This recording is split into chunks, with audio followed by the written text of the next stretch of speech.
Bonjour, recevez la méditation de ce jour. Livre des Psaumes au chapitre 27, la strophe 1. L'Éternel est ma lumière et mon salut.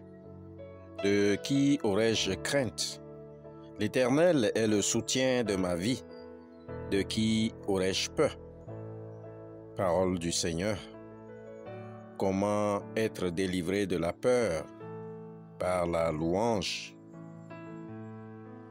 Notre conception du monde a beaucoup changé depuis la maladie de la COVID-19, chrétiens et non-chrétiens inclus. Nous sommes de plus en plus obligés de faire face à de rudes réalités en ce qui concerne les informations dans le monde. La guerre en Ukraine, dont les conséquences se font de plus en plus ressenties même en Afrique. Le conflit déclenché récemment au Soudan. La violence armée déclenchée au Sahel depuis quelque temps. Le Burkina, le Mali et le Niger étant en situation conflictuelle avec certains États africains. Et selon les prévisions des médias, la situation ne devrait pas s'améliorer de sitôt.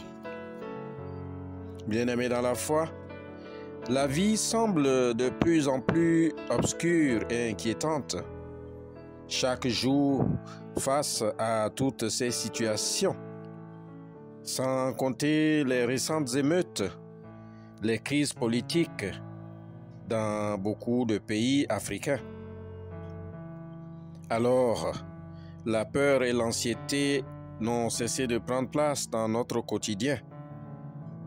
Mais ce matin, le psalmiste a vécu des situations de peur un peu similaires.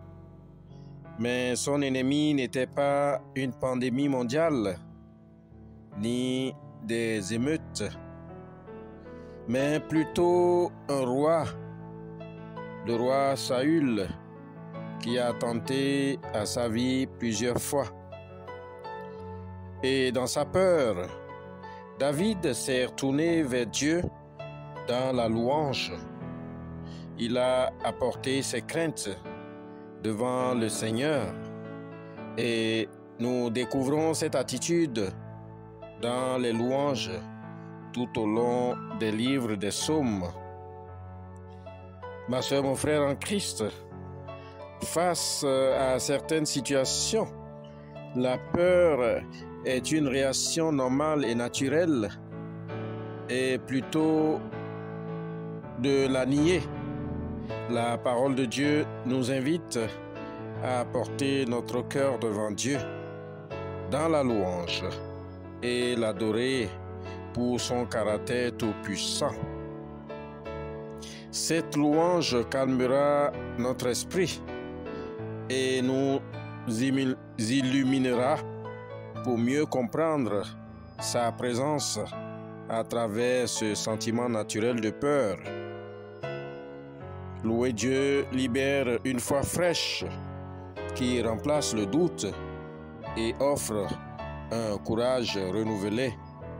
Ce courage remplace le sentiment de la peur et finit par calmer l'anxiété. Bien-aimé, quand la vie te paraît sombre et incertaine, quelle attitude adoptes-tu? La parole de Dieu t'encourage ce matin. Lorsque l'anxiété et la peur gagnent ton cœur, à donner ton cœur à la louange, en te tournant et en fixant ton regard sur Dieu. Et il fera de grands prodiges dans ton cœur et dans ta vie. Prions donc Dieu lui-même afin qu'il nous délivre de tout esprit de peur et d'ancienneté quand tout semble obscur pour nous. Amen. Passez une excellente journée dans la sanctification.